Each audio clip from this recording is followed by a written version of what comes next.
Our mate Ferkinell hit me with a question about a game called Worldwide Legion, and what I thought were a simple answer turned into this video. We're talking about online chat, moderation, banter, language, who gets to say what and why. Alright, you lot. So here's what Ferkinell had to say. I have been playing World War Legion for a while now and enjoying basic fun. But my question is, why are games like this not moderated and have no forum to report sick people? Game has a chat system which is infected with racism, homophobia and much worse, and yet same people keep coming back with no form of punishment. Now I know, sorta, how your mind works, and you would agree with me that freedom of speech is great, but hate speech is not. I know I can turn chat off or block culprits, but I would be forever pressing buttons instead of playing. What's your take on this, and have you been playing game and seen it?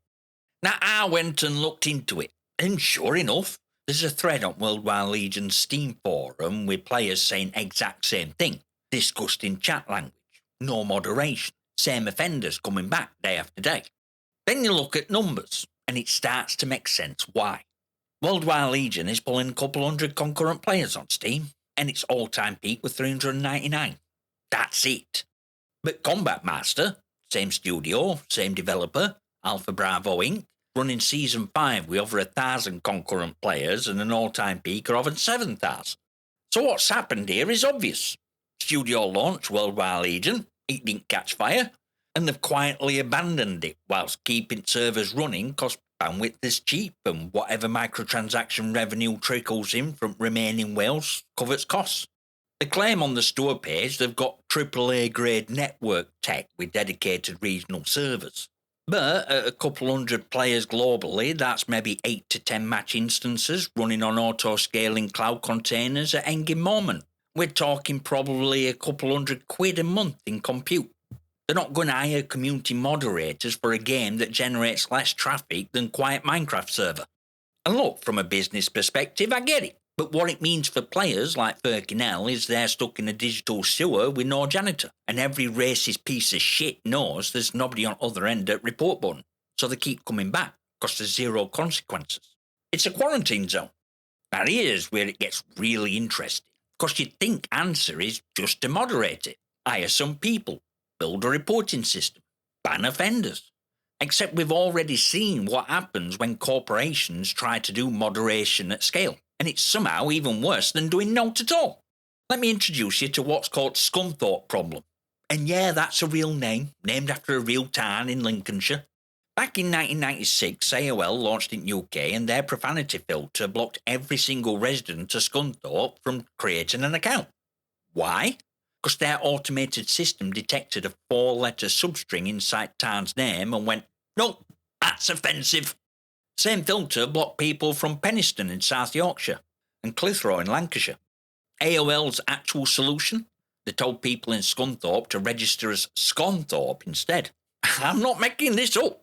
And you'd think we'd have learned from that in 30 years. But we haven't learned a fucking thing.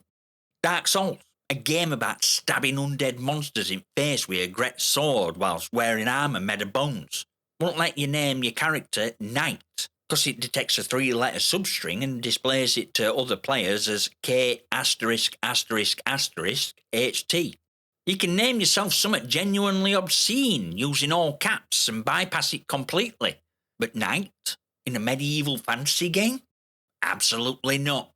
But Phallus is fine apparently. Roblox, platform used by millions of kids, had their chat filter blocking words like yeah, Zoom, update, literally just letter I in 2025. Players reported that after one tagged message, every single message after it got tagged for about 30 seconds regardless of content. They also temporarily blacklisted LGBTQ terms like gay and lesbian from chat entirely, which is fucking ironic when you think about it. System designed to protect people ended up silencing them instead. And the latest innovation? They've started auto-rephrasing messages, so if you type "hurry TF up," it gets rewritten to "hurry up," and everyone in chat gets told message is modified. They've literally built a language correction bot that edits your words for you in real time. I won't call that moderation. It's more Orwell with a battle pass. And Genshin Impact.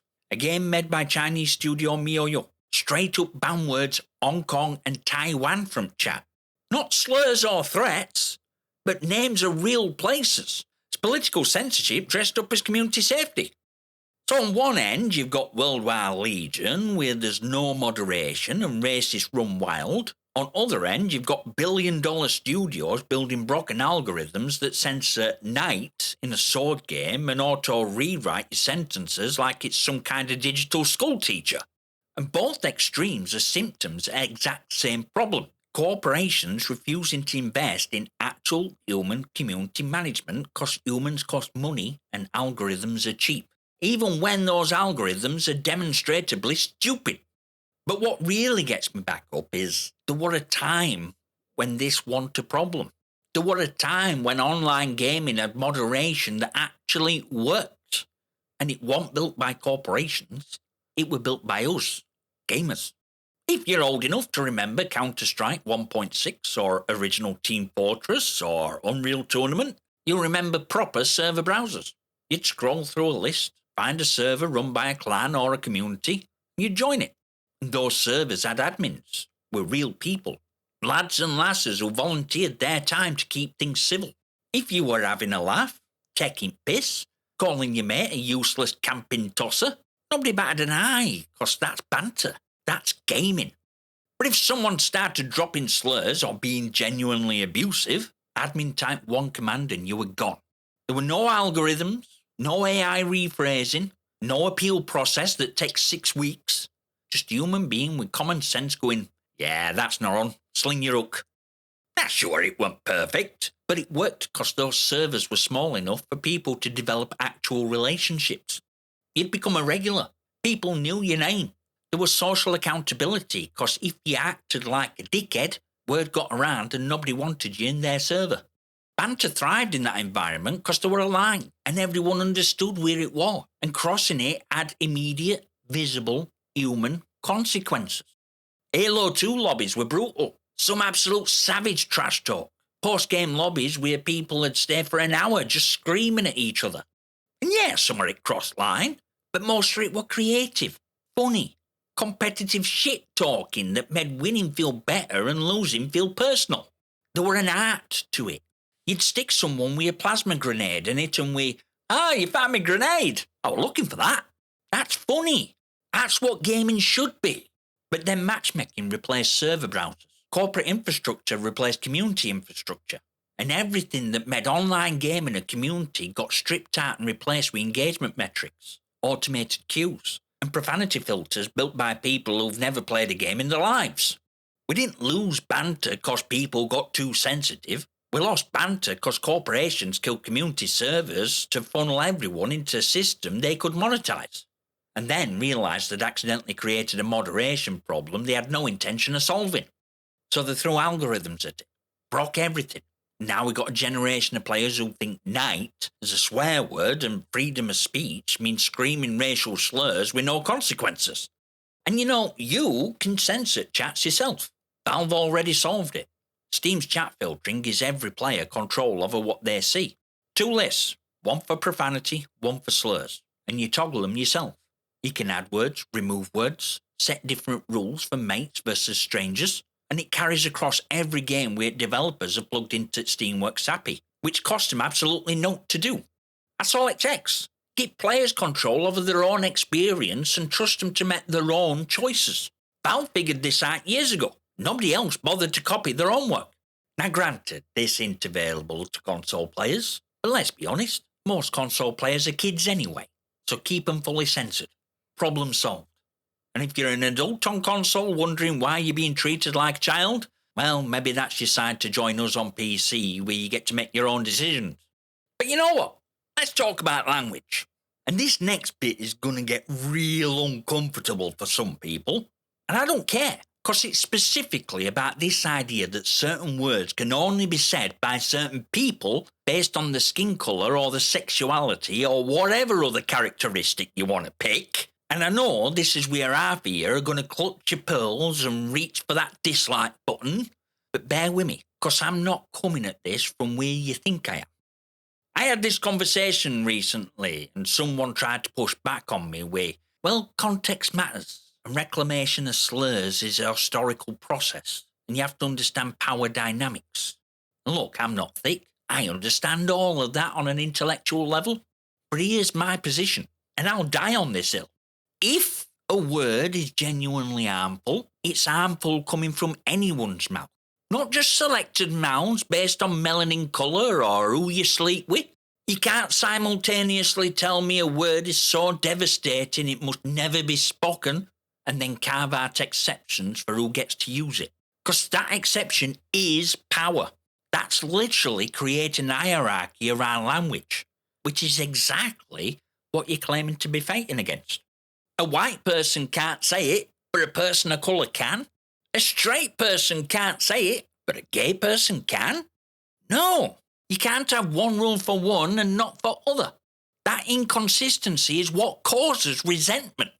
That double standard is what gives ammunition to actual bigots who point to it and say, see, they don't want equality, they want special treatment. And I'm not saying the right to use that argument to justify hatred, but I am saying you're handing them that weapon on a silver platter every time you enforce selective language rules. And I've lived this my way. Last year on Twitter, some bloke came at me calling me dumbass N-word, laughing, telling someone to slap me. So I mirrored it back, used the same word he used, aimed it right back at him. And within minutes, someone else popped up, not to challenge him for using it first, but to challenge me for using it back. I explained how I return it favour, same word, same context, no hate behind it, just a mirror. And his response? I'm not reading all that. You're not supposed to be saying it. It's as simple as that. Not supposed to. Based on what? My skin colour? He wouldn't even read my reasoning, but felt perfectly qualified to tell me which word my melanin level permits me to use. And that, right there, it's selective enforcement in action. Bloke who threw it first, no consequence. Bloke who mirrored it back, suddenly a problem. That's not equality. That's a linguistic caste system. And every single enforcing it is proving my point for me. And while we're at it, since we're apparently doing full disclosure, I'm bisexual. I don't talk about it on this channel because it's got absolutely naught to do with games and tech. And I don't need to broadcast my sexuality, my religion, or my beliefs to validate my opinions. If someone asks, I'll tell them. I don't care. You can call me a fag all day long if you like. I've been there. I've done things with men. And I don't give a fuck. Those words don't hurt me because I refuse to let them. And here's a bit that'll really melt some heads. I'm right-wing in my political beliefs. Yeah, bisexual and conservative. Still don't know if I'm voting Reform or Restore yet. Because contrary to what Twitter would have you believe, not everyone in LGBT community is a soft-headed lefty preaching identity politics.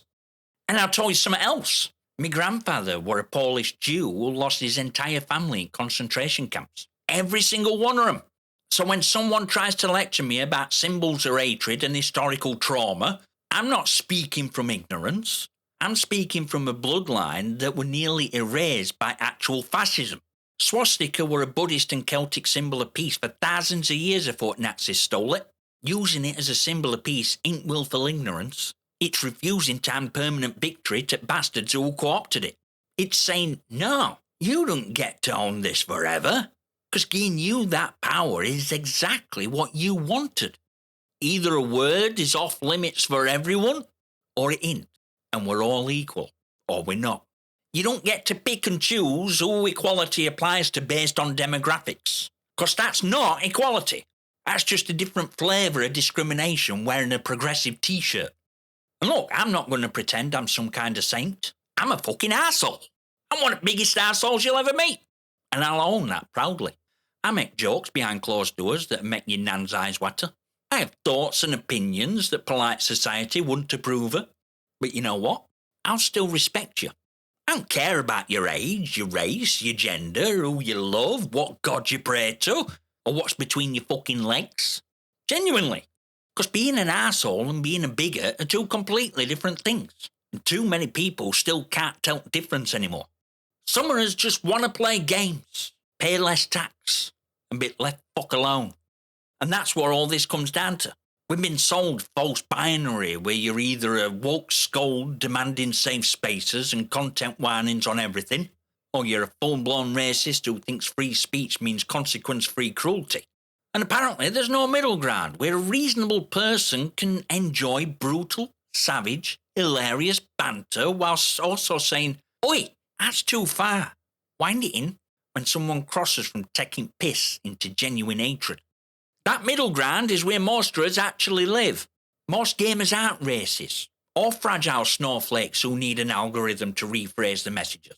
Most gamers are just people who want to log on, talk shit, have a laugh, and play some games. And what we're asking for ain't complicated. It's human moderation, community self-policing, adults being trusted to handle words like adults, with other adults stepping in when someone proves they can't.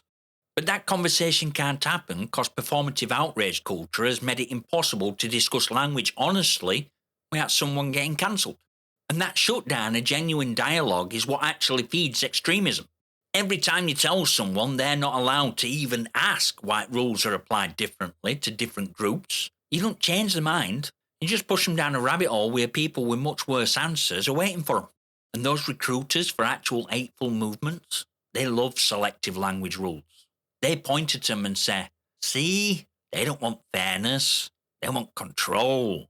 And you've given them that talking point by refusing to apply rules consistently.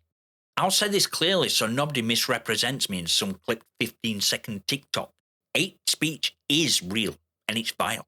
Racism is real. Homophobia is real. They aren't imaginary problems invented by sensitive people, but treating language like a weapon only certain demographics are allowed to use into solution. It's a coping mechanism that makes everyone feel good while solving absolutely fuck all. You want to fix chatting games? Let communities moderate themselves like we used to.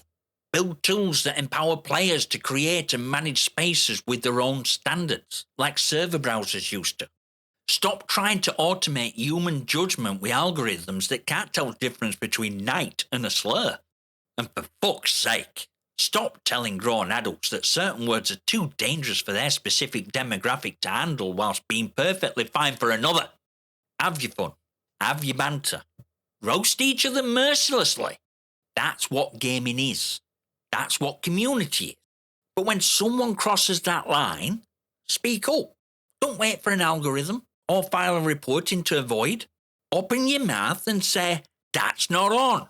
Because silence is endorsement. And I'd rather be an arsehole who calls it art than a coward who pretends he didn't hear it. Now, YouTube reckons you'll like this video next, so go watch that, and I'll see you there, you magnificent.